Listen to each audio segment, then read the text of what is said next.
साथियों नमस्कार, कैसे हैं आप सब लोग। एंटी करप्शन मैटर्स में तहरीर रिपोर्ट या प्रथम रिपोर्ट जो एंटी करप्शन ब्यूरो को दी जाती है, हम उस रिपोर्ट को बड़ा ही कैजुअल वे में ट्रीट करते हैं।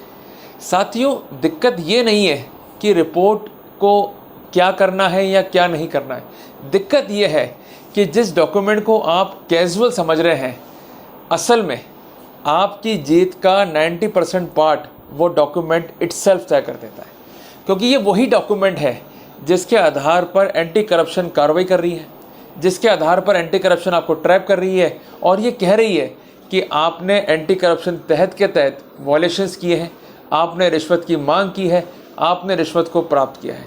तो साथियों, आज की वीडियो बड़ी ही प्रैक्टिकल वीडियो है जिसमें मैं आपको सिखाने वाला हूँ कि तहरीर रिपोर्ट का इफेक्टिव पोस्टमार्टम कैसे करना है, by giving you suitable examples. Video काफ़ी इंपॉर्टेंट है और ये एक लाइफ सेविंग वीडियो आपके लिए तब हो सकता है जब आप इस वीडियो को स्किप किए बगैर पूरा का पूरा जो है देखें, क्योंकि जो बातें मैं बता रहा हूँ ये प्रैक्टिकल बातें हैं जो कि कोर्ट में जब आप प्रैक्टिस करते हैं या वर्कआउट करते हैं तो वहाँ के एक्सपीरियंस ही जो है आपको आती है।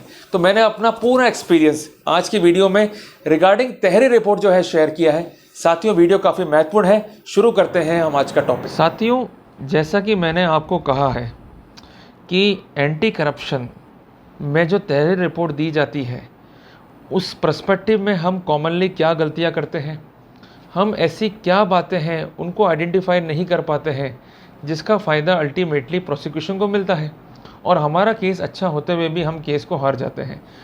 साथियों, एक छोटी सी बात को समझें कि मैंने आपको समझाने के लिए एक तहरीर रिपोर्ट को जो है तैयार करा है for the visual presentation. Usually जब कोई तहरीर रिपोर्ट जो है एंटी करप्शन को दी जाएगी तो वो लगभग जो है ऐसी ही दिखती है। इसमें क्या लिखा जाएगा कि मेरा नाम फ़ला फ़ला है, मैं फ़ला फ़ला व्यक्ति से मिला, मैंने उसको ये काम बताया, वो मेरा काम करने के पैसे मांग रहा है, मैं उसको रिश्वत देना नहीं चाहता हूँ, रंगे हाथों पकड़वाना चाहता हूँ, मेरी उससे कोई रंजिश नहीं है और मैंने उसको कभी कोई उधार नहीं दिया है और ना ही मेरा कोई उधार का जो है लेन देन है। ये मोटी मोटी बातें जो है रिपोर्ट में लिखी भी होती हैं। बट इन रिपोर्टों में अक्सर 7 बातें हम मिस कर जाते हैं जिसका 90% फ़ायदा हमको मिल सकता है ट्रायल प्रोसीडिंग में या फाइनल आर्गूमेंट स्टेज के ऊपर। ये बातें इसलिए इम्पॉर्टेंट है क्योंकि जो बातें मैं आपको बता रहा हूँ ये आपको कोई नहीं बताएगा, इस पर कैसे होमवर्क करना है ये आपको कोई नहीं सिखाएगा।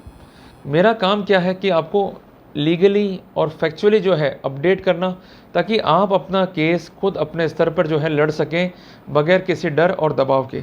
जितना केस को खुद लड़ोगे उतना केस को एंजॉय करोगे और जितना वकील साहब से लड़वाओगे तो वहाँ केस जीतोगे हारोगे बात की बात है, बट केस में आपका योगदान क्या रहा वहाँ पर आप खुद ये कहोगे कि हाँ, मैंने केस में कोई भी योगदान जो है नहीं करा, सिर्फ मैं फ़ाइल दिया, सिर्फ मैं फ़ीस देकर आ गया और अल्टीमेटली जो मेरा भाग्य था उसको मैं फेस कर रहा हूँ।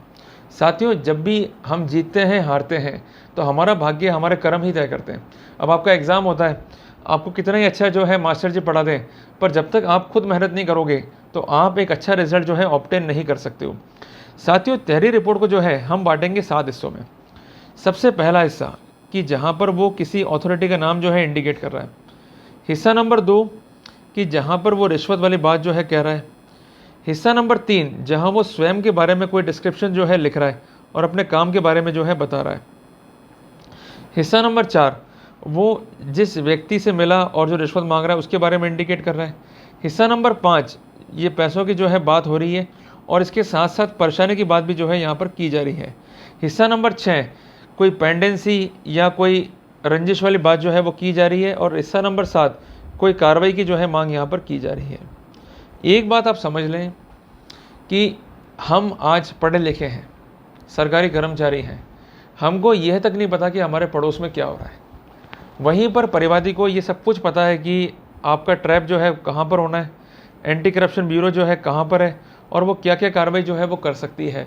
तो कितनी हैरानी की बात है कि परिवादी इजीली जो है एंटी करप्शन ब्यूरो में जा रहा है, एडिशनल एसपी से मिल रहा है, वहाँ पर रिपोर्ट लिख कर दे रहा है और उसकी रिपोर्ट पर फटाफट जो है कार्रवाई हो रही है।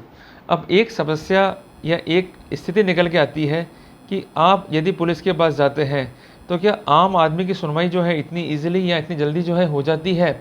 आंसर नो है या नकारात्मक में है। होता है क्या है कि जब भी कोई व्यक्ति आपको ट्रैप कराना चाहता है तो एंटी करप्शन के फ़ोन नंबर या तो उसके पास अवेलेबल है या किसी से वो प्राप्त करता है या किसी के जरिए जो है वो एंटी करप्शन ब्यूरो पहुंचता है। ये तो है बिल्कुल फैक्चुअल या ट्रू फैक्ट। वो व्यक्ति जब वहाँ पर पहुँचता है तो वहाँ पर इनिशियली उसे कुछ लोग मिलते हैं जो कांस्टेबल या विभाग के जो है व्यक्ति होते हैं। वो उन्हें कुछ बातें बताता है, वो बातों को सुनकर उस व्यक्ति को लेकर जाते हैं अपने हायर ऑफिशियल के पास में, जो एसपी या एडिशनल एसपी होता है। वो उसे कहता है कि आप रिपोर्ट लिख कर दे दीजिए, मैं इनिशियल इस पर वेरिफिकेशन करके जो है कार्रवाई करूँगा। अब प्रॉब्लम ये है कि उस व्यक्ति को क्या पता कि कौन सीआई है, कौन एसआई है, कौन एएसआई है, कौन एडिशनल एसपी है और जो चौकी का इंचार्ज है वास्तव में कौन है। इसका मतलब ये नाम जो है उसको सजेस्ट किया गया है, ये इंडिकेटिव है कि एंटी करप्शन के लोगों ने मिलाभगती करते हुए परिवादी को रिपोर्ट लिखने में जो है काफ़ी हद तक हेल्प करी है। तो इस बात पर जो है आप प्रश्न पूछ सकते हैं। इसके अलावा आप एक बात ध्यान रखें कि जोर दें परिवादी की सीडीआर के ऊपर। इसके लिए कोर्ट में 91 सीआरपीसी का प्रार्थना पत्र जो है अवश्य लगाएं। सीडीआर क्या है? Call detail record.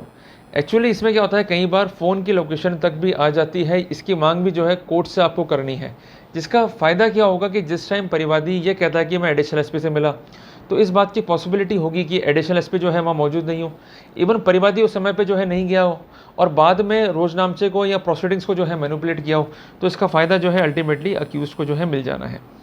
दूसरी इंपॉर्टेंट बात, रिश्वत लेते रंगे हाथों पकड़वाने हेतु, इसका मतलब डिमांड की बात ये कर रहा है और ये साफ साफ कह रहा है कि ये रिश्वत प्राप्त करेगा, तो वहाँ पर रिकवरी की बात भी जो है हो गई है। तो ये केस को जो है एक इफ़ेक्टिव तरीके से मोर कॉम्प्लिकेट करना चाह रहा है। तो यहाँ पर सबसे पहले क्या बता रहा है कि मेरा नाम ये है और मेरा ये वाला काम जो है इसके लिए मैं फ़ला फ़ला से मिला, जो मैंने बताया पार्ट नंबर 3 के अंदर। अब सबसे पहले एक बात समझें कि जिस काम के लिए ये मिल रहा है वास्तव में वो काम जायज़ है या नहीं है, इसका भी वेरिफिकेशन आपको खुद करना है। कई बार क्या होता है, काम जो है जायज़ नहीं होता है, उसके बावजूद भी लगातार आपको हैरेस करने के लिए परिवादी मिलता है, दबाव बनाता है कि भाई ये काम को करो, आप करना नहीं चाहते हो, पर इनोसेंस के चलते आप कई बार उसका नेगेटिव नोट जो है मेंशन नहीं कर पाते हो। तो ऐसा कोई काम जो जायज़ नहीं है या आपके नियम के खिलाफ जाके हो रहा है या वो करवाना चाहता है, तो वहाँ पर नियमों का सहारा लेते हुए कोर्ट को कन्विंस करें कि जिस काम के लिए मेरे पास में वो आ रहा है ये काम नियम अनुसार करना पॉसिबल नहीं था, इसका दबाव था, जिस कारण दबाव बनाने की नीयत से इसने मुझे जो है ट्रैप करा दिया, क्योंकि वो काम मैं करने की स्थिति में नहीं था। एक इंपॉर्टेंट बात आपको इसलिए बता रहा हूँ कि पेंडेंसी ऑफ वर्क को जो है यही बात जो है तोड़ेगी, यही बात जो है यहाँ पर इसको डिसॉल्व करेगी। समझ लिया आपने? आगे चल रहे हैं अपन कि जिस व्यक्ति से मिलना बता रहा है, जिस समय मिलना बता रहा है, ये टाइम कहीं भी स्पेसिफिक नहीं होते हैं। इसको अपनी जिरे में जो है स्पेसिफिक कराएँ, क्योंकि जिस टाइम ये मिलता है और फर्स्ट टाइम आप डिमांड जनरेट कर रहे हैं वो एग्जैक्टली क्या टाइम है, इस बारे में रिपोर्ट में लिखना चाहिए। इस बारे में कई बार सुप्रीम कोर्ट ने कहा है। अधिकांश केसों में ये होता है कि ये बातें स्पेसिफिक इनिशियल स्टेज पर नहीं लिखी जाती हैं, जब बाद में ट्रैप प्रोसीडिंग होती है तो उसके अनुसार रिपोर्ट को जो है मैच किया जाता है, तो वहाँ पर एक स्थिति रहती है मैनिपुलेशन की। तो इस बात को जो है दिमाग में रखें और इसके अनुसरण में जो है आपको कार्य करना है। जो ये डिमांड बता रहे हैं वो डिमांड भी इसलिए महत्वपूर्ण है क्योंकि डिमांड जो है बेसिस है एंटी करप्शन का। कई बार डिमांड जो है 5,000 की है और बाद में डिमांड जो है कन्वर्ट हो रही है 3,000 में, रिकवरी आ रही है 1,000 रुपये, तो तमाशा थोड़ा ना हो रहा है ये। जब आप 5,000 मांग रहे हो तो 5,000 ही मांगोगे, ये थोड़ा ना कि आप 5,000 के 2,000 मांग लोगे, 1,000 रुपये मांग लोगे। तो जब डिमांड चेंज हो रही है, उसका एक्सेप्टेंस का मोड चेंज हो रहा है, it means there is something manipulating और fabricating on the part of the concern परिवादी। तो इस बात का भी जो है आपको ध्यान रखना है अपने केस को तैयार करते हुए। इसके बाद ये लिखता है कि बार बार चक्कर कटा रहा है, इसका इंडिकेटिव ये है कि आपने वो काम को रोक दिया है, सिर्फ पैसों को आप मांग रहे हैं और जब तक पैसे नहीं मिलेंगे तब तक वो काम आप नहीं करेंगे। एक बात आप समझ लें कि यहाँ पर आपकी इंटेंशन को जो है इंडिकेट कर रहा है कंसर्न परिवादी। अब इसको तोड़ना कैसे आपको, कि जो पेंडेंसी ऑफ वर्क बता रहा है उस पेंडेंसी ऑफ वर्क के पर्सपेक्टिव में वास्तव में फैक्चुअल पोजीशन क्या एग्जिस्ट कर रही है। कई बार होता है कि आप डिपार्टमेंट को जो है ज्वाइन करते हैं और ज्वाइन करते ही जो है परिवादी आपसे मिल लिया और आपको हैरेस कर रहा है। कई बार ऐसा भी होता है कि आपकी फाइल जो है चल रही है सर्कुलेशन के अंदर और परिवादी चाहता है काम जो है फटाफट हो जाए, जो आपके लिए पॉसिबल नहीं है, तो आपको जो है ट्रैप करवाता है। और कई बार ऐसा होता है कि फाइल जो है पेंडिंग होती है हायर ऑफिशियल के पास में for the approval and consent, तो वहाँ से जब तक फाइल नहीं आती है तो आप अग्रिम कार्रवाई जो है नहीं कर सकते हैं। तो जब आपने फाइल को रोका ही नहीं, फाइल जो है सर्कुलेशन में है, तो परिवादी वहाँ ये कैसे कह सकता है कि ये आदमी जो है चक्कर कटा रहा है, तो विच इज़ इंडिकेटिंग दैट कि इसकी रिपोर्ट जो है झूठी है। और अंत में आ रही है बात कि मेरा इससे कोई लेना देना नहीं है और ना ही मेरी कोई रंजिश है। सबसे इम्पॉर्टेंट बात ही यही है। एक्चुअली इस बात पर हम लोग जोर नहीं दे पाते हैं। कई बार मैंने देखा है कि पुश्तैनी झगड़े या पुश्तैनी रंजिश के चलते भी आप लोगों को ट्रैप जो है करवा दिया जाता है। एक्चुअली कई बार क्या होता है कि झगड़ा जो है आपके दादाजी का है या झगड़ा जो है पिताजी का है और बदला जो है बेटा ले रहा है, तो वहाँ पर आपको ये समझना है और सोचना है ट्रैप प्रोसीडिंग के बाद में कि कहीं ऐसा तो नहीं कि इसके दादा का मेरे दादा से या मेरे पिताजी से कोई लिंक रहा हो, कि हमने कोई कार्रवाई करी हो या हमारे फैमिली में जो है रंजिश हो जिसके चलते जो है इसने मुझको जो है ट्रैप करा दिया। अगर इन सब बातों को लेकर आप इफेक्टिव पोस्टमार्टम आप इनिशियल स्टेज पर कर लेंगे तहरीर रिपोर्ट का, यकीन मानिएगा 100% केस जीतने की पॉसिबिलिटी रहेगी। वहाँ कोर्ट को आप कन्विंस कर देंगे कि साहब इनिशियल स्टेज पर ही प्रोसिक्यूशन झूठा है और मैनिपुलेट है और हमको जो है फंसाया गया है, तो वहाँ पर आपको जो है इफेक्टिव सफलता भी मिलेगी। और प्रोसिक्यूशन के पार्ट पर ये इंडिकेटिव होगा कि प्रोसिक्यूशन ने फैक्ट्स को छुपाते हुए, नए फैक्ट्स को मैनिपुलेट करते हुए और स्थितियों को मैनिपुलेट करते हुए आपको जो है ट्रैप आउट किया है। तो साथियों, ये है आज का सबसे इंपॉर्टेंट टॉपिक। तो साथियों, अगर आपको वीडियो अच्छा लगा तो वीडियो को लाइक और शेयर कर देना, मेरे चैनल को सब्सक्राइब कर देना। जल्दी मिलते हैं एक नए टॉपिक के साथ, तब तक के लिए जय हिंद,